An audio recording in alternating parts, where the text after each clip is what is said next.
again, it's about like being willing to take responsibility and engage in the things that you want for yourself, which, you know, easier said than done, but it starts with the words that we choose, you know, the type of self-talk that we're using to get there. Yeah. Mental health, emotional health, physical health, deeper understanding, actionable takeaways to improve your quality of life. We're the Level Up guys. Even guys can have emotionally literate conversations, and we're the guys that are going to prove it. Like, one that I'm constantly teaching parents and teachers when I work with them actually is, you know, conceptually, like, they're dealing with kids with hard behaviors or inconvenient behaviors at the very least, right? Unhelpful. And their mentality oftentimes is like, how do I stop this behavior? Right? How do I get this to stop? And if that is the word choice that they're proceeding it with, proceeding action with, then what that is likely going to look like is something with a lot of energy hitting a wall. And that either crashes through the wall, the boundary set, or there's some kind of explosion, right? Or like scattering of people, like just picture a car ramming into a wall, right? But accidents happen. But what I'll try to start to get them to even visually or like imagine is redirecting behaviors, right? Because if you're redirecting behaviors, you know, somebody's moving in this direction, right? I guess for people who are not watching and just listening, if you're moving in a straight direction and you need somebody to change course, if you just kind of come up alongside them, picture bringing your car alongside them and starting to just slightly turn, and their car turns too, right? That's like, you're not going to likely stop energy suddenly.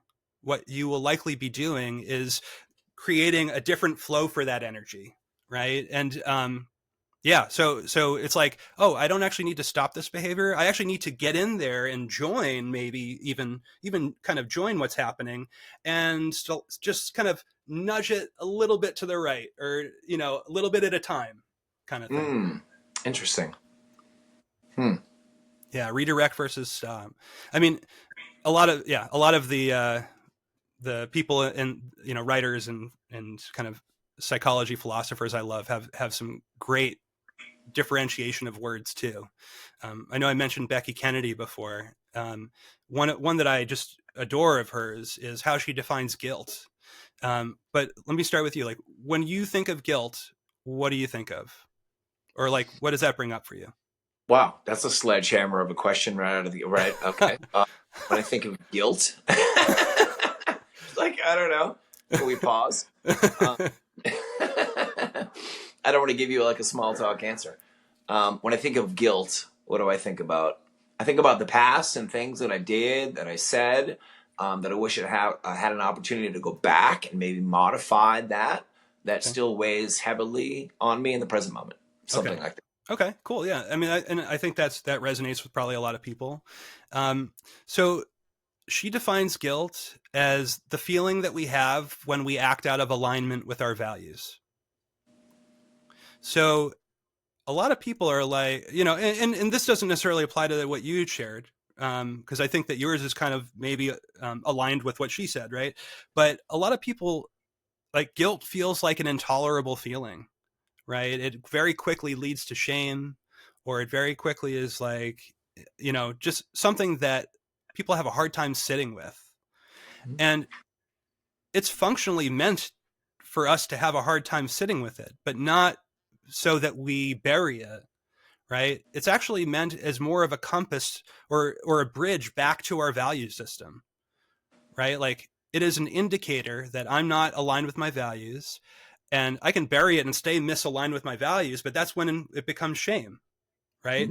Because then it's like, I am somebody who doesn't align with my values.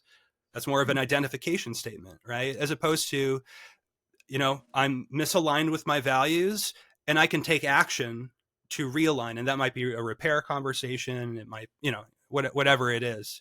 But yeah, I think that's like one of my favorites. Just how we define guilt can make it so that we use that word differently and constructively. Right. Yeah, and it's also relative, you know, to the circumstances that you're in. Yeah. Like quicksand is not quick, but compared to regular sand, I guess it's quick. And it's all like you know, Yeah. it's all like a relative thing. Yeah. So many things that we like say are just unconscious things. We just go through life and we just say things without, you know. Here's a question: who's the king of the jungle? George. The lion, right? Is the king of the jungle. Yeah. I've been to the jungle. There's no lions. Oh yeah. Oh right. Yeah. Like they're on African plains and stuff, right? Yeah, they're in the tundra, like Siberian tigers. Yeah. There's no Yeah. lions in the jungle. But we're all just like, yeah, king of the jungle, everybody. If you stop and think about it, like, no. That was like, I don't know, from Disney or from some song. Like, I don't Yeah. know. It's what we just take for granted. Yeah. Yeah, we just kind of like say and do and go and kind of like float through. Yeah. I think that partially is because so much of the world is filled with small talk. Hmm. One of the things that I wish that I was better at was the capacity to have just normal daily small talk with people at Trader Joe's and wherever. Yeah. Even at the studio, like it's challenging for me because inevitably, hey, how are you? I'm doing great. How are you? Oh, that's really good. Any exciting plans for the rest of the night? No, I'm just kind of gonna, go home, hang out. No, that's great. All right, cool. See you tomorrow. Like, I'm exhausted. Yeah. One thing that I've been thinking about recently, I saw some video or read something somewhere, and I'd thought about this before because it affects me personally, but I thought it was just me. The difference between saying, hey, between asking someone a question when you first encounter them, which is taking energy versus giving energy. If I say, hey, how are you? Right? Yeah. I'm taking energy from you. I'm asking for you to, all right, I got to come up with something now to say, and then, right? Yeah. Like, not for nothing, but if it's 6:15 in the morning and I walk into the studio and I take class and somebody says, hey, how are you? Like, I don't want no part of that. I mean, great, thanks. You know what I mean? Yeah. Because you don't really, like, we all know it wouldn't be socially acceptable to answer that question. It wouldn't be socially, well, my puppy's kind of sick and I feel like I'm going a little bit bald back here. My left knee kind of hurts. And, so I don't know. I've been better. I've been worse. Thinking about the course of history, like, I guess I'm doing pretty good. Nobody wants to hear that. It's just like, this little small talk. Yeah. Where as opposed to saying, hey, how are you? Boy, it's really nice to see you. Giving energy. You don't have to do anything. I didn't ask you to do anything. I like that. Yeah. I'm giving you, I'm so happy you're here. I hope you had a really, great day. Let's have a great class. Yeah. That's a nice giving. one. Yeah, I like that a lot. What are your thoughts? I've been really just thinking about it the last couple of days. Yeah. Well, I think that both are appropriate on some level, but what it's making me connect to is like, I can't tell you how many, adults I work with who say like, when my kids come home from school, I ask them how their day is. And, they never want to give me an answer. Right. Or even for the kids I work with, it's like, it's, just the reverse or the reciprocal. And it makes me think of like, they just outputted so much like energy at school and stuff like that like you're asking for more of their energy and they are mentally transitioning to like that place of like, I can finally like just keep some of my energy. It's like, oh no. Right. And then, people feel disappointed and or there's tension there, but I think that's a nice framework for something like that where how can you and I guess I'm wondering, would oh boy, it's really nice to see you, is that just kind of a neutral like no, or I don't know, is that like a giving energy in the same way that a question might take energy? I think it probably does give some energy, right? Because knowing that it's nice that like somebody's enjoying seeing me or it feels good to them, that probably like lightens me up a little bit, and regardless of what I was experiencing. Yeah. Yeah. I think it depends on the context. Yeah. If I walk into Trader Joe's and they say, Billy, it's so nice to see you, like, that's not true. Mm.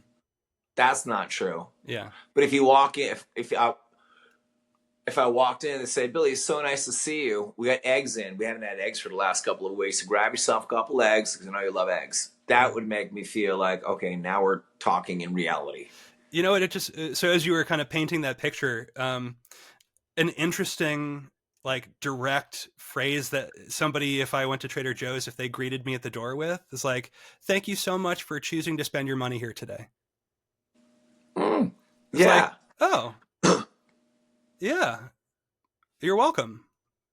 And then I'd proceed to go do, like, I already came there to spend my money there, right? So I'm not like having to shift my energy, right? It's just like, here's a little energy on top of like what you were already doing.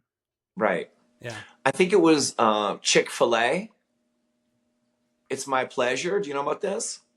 I don't know.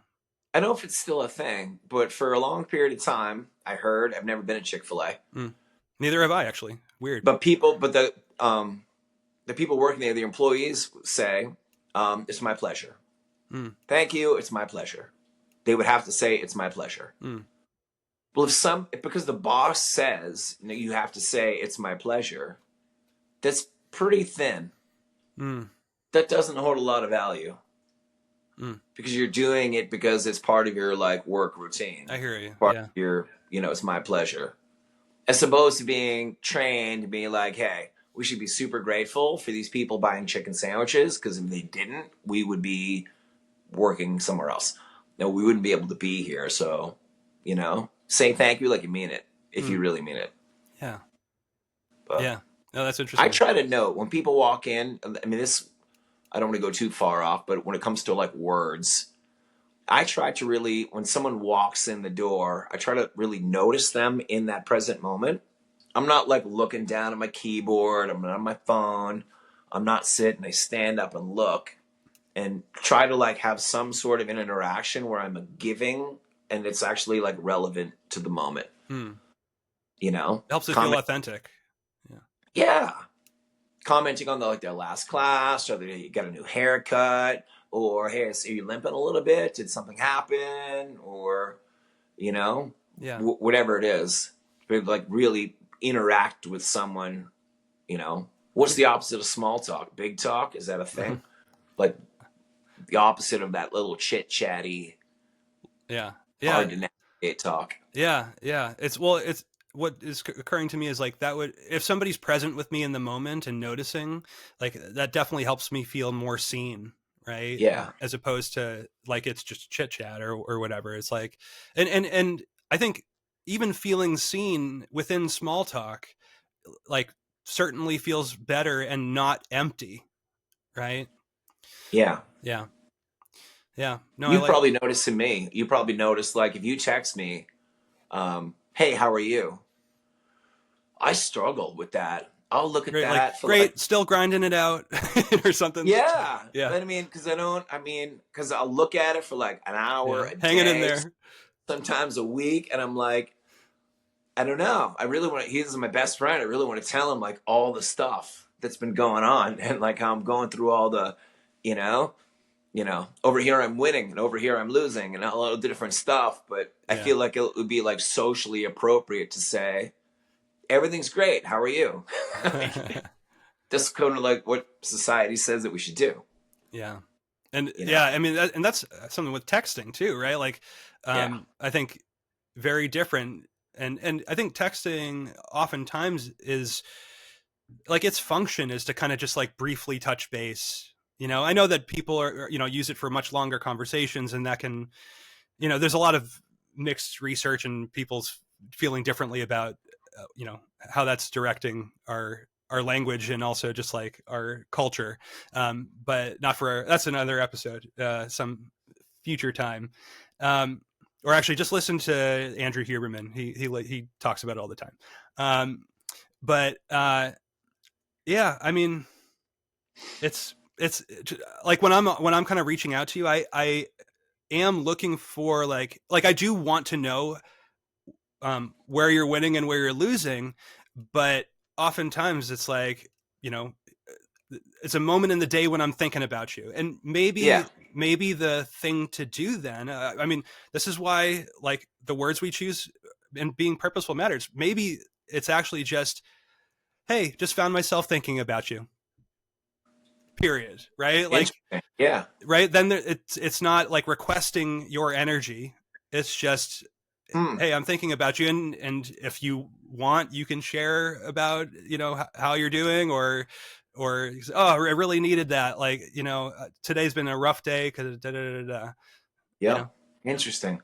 Yeah, I think there's definitely like a hierarchy of communication. I think in person with someone, city is the best form of communication. What is it? 80% of communication is nonverbal. yeah, something like that. So even as we're talking about the importance of words, it's kind of like a small fraction of ultimate communication. Yeah, true. Second to that would probably be talking on the phone. Or what about Zoom, or like a Yeah, virtual? I think that's now. that's a phone. Okay, yeah, Yeah, yeah, I gotcha. Yeah, you think? Yeah, I think you're right. So it'd be like in person, then probably like a video call, then a yeah, regular call, yeah, and then some sort of email, text communication. yeah, Because there's zero innuendo, there's zero inflection, there's zero anything. Like, yeah. yeah, I actually think that email could maybe be placed above text, and here's why I say this. Doesn't even matter for our conversation, but I'm going to say it anyway. Um, uh, the reason I would place it higher is because people are generally more thoughtful about what they put into an email, because it yep, sits somewhere, and, you know, somebody's going to read it on like their own time, kind of. And so whereas text, like, it's just kind of thrown out there in passing, and so maybe less thought is put into it. That's why I would rate it that way. Doesn't yeah. matter. I want to do a like a B-side episode, like an episode that might not make the cut on emojis. Because if you think about 10,000 years ago in caves, they used hieroglyphics to Yeah, tell you what was going on. yeah. That's what we're doing now. We're like back to like a primitive way of communicating. Like we're, 100%. yeah, Because my best opportunity, if you ask me how you doing, if I send you the monkey with his eyes closed, you know exactly how I'm doing. yeah. Or if my head is exploding, you know exactly how I'm doing. Well, here's the thing. I would say, I don't know exactly how you're doing. I, yeah, well, here's the thing, right? It's a shortcut, and I can get some sense, right? Right. But it's still primitive, right? Right. Like that kind of very basic image is still primitive, particularly, I think, because hieroglyphics often, like, were part of storytelling, right? Right. Whereas emojis probably not. You know what I No, mean? unless you have like a string of like 12 or something. Yeah, yeah, yeah. Right. Yeah. Yeah, then yeah. There is a connection, I think, between emojis and hieroglyphics. B-side. That's a B-side episode. Yeah, the B-side episode. Going Right, through each emoji and being like, this is what I would get. If you sent me this, I would think about, right, you send me the eggplant, I'm hanging up. See what I mean? Yeah, yeah. All right, back to the A side. So there's an author, or writer, who I think is just a wonderful wordsmith. Her name's Glennon Doyle, and she has a podcast. Highly recommend, called. She co-hosts called "We Can Do Hard Things." Everybody, check it out. Pause this episode or wait till the, whatever. Okay, so she one time just kind of like spitballing, talking about something. It was like a listener call that she says the words, maybe jealousy is just admiration holding its breath.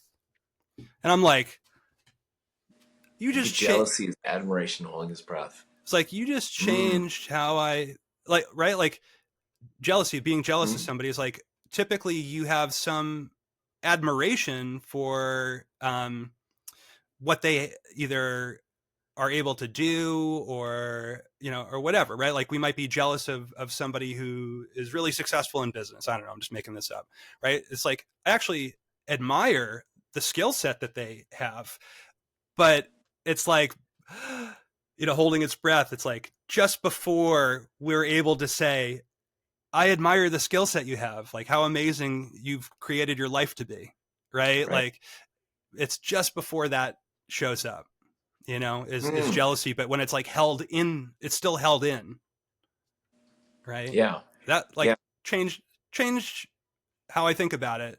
And I know you and I often talk about Brene Brown. I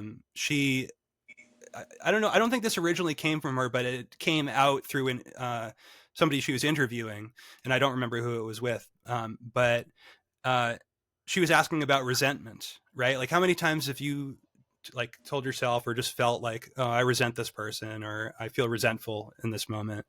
And a lot of times people are trying to figure out like, or connecting it to like anger or, resentment being like in the kind of anger family. And the person she was speaking to said like, no, it's actually in the envy family. And it's like, so if I'm feeling resentful, then there's something that I'm seeing somebody else do that I wish I could be doing or could be part of my, part of my life. And it's like, that's actually a signal to me to do something to make that part of my life. And where it gets tricky and where people I think start to not like these redefinitions is now I have to take responsibility for my resentment. It's not about you, right? It's about me not creating the life that I want or not having the boundary set or maintained that I want to have. Yeah. Right. And yeah, so that's where it gets hard for people, I think. Yeah. It's really easy. I know it is for me to be able to see someone's success and to want that success, but not necessarily be willing to do what it takes to get there. Mm. Yeah. Like, oh, I would really love to have, a boat. I'm not willing to sit in an office and wear a suit and a tie for 60 hours a week. Yeah. So I can like have a boat and a 401k and like have all the stuff. Like I wish I had a boat, but I'm not willing to do that work to be able to do it. Yeah. A lot of people would love to be able to have a certain career or be a professional athlete. Well, everything that you do all day long for the rest of your life is devoted to that thing. Yeah. Maybe, I don't know if I'd do what it takes and put the time in to be able to get to it. Okay, I'll give you my boat. No, I'm just kidding. I don't have a boat. I got no boat for you. No, I hear you though. Yeah. It's easy to see the success and not necessarily the hard work you put into it. Yeah. Right. And we start to create a narrative of like, that person didn't work hard, they got lucky, or like Right. we start to justify our own resentment rather than take responsibility. Yeah. Or they're just naturally gifted or had, it's true. You could have, economically or talent wise or support wise, like a big advantage in some way. There's also something, I think sometimes we think there's like a limited supply of happiness or success or love or joy. And if we like blow out somebody's candle, that ours will burn brighter. Mm. But it's not necessarily, I think love is infinite. I think success, even when I look around like businesses around me that are doing like very similar things to what I'm doing, I don't want them to fail in their life and in their business. Like, I'm pretty sure there's plenty of people around. Like, it'd be like us being like, yeah, I hope every podcast out there just hits the bricks and hits the skids and that's it, so we can be successful. Like, there's plenty of people in the world to be able to have everybody be able to do their thing. Well, and again, for me, what shows up is like, it's about being willing to take responsibility, right? Because like, just say like, oh, okay, I want all the yoga studios to fail in the area or whatever. That's what you're actually, or the other side of that same coin is, I don't want to work hard to be the best. I want to be the only option.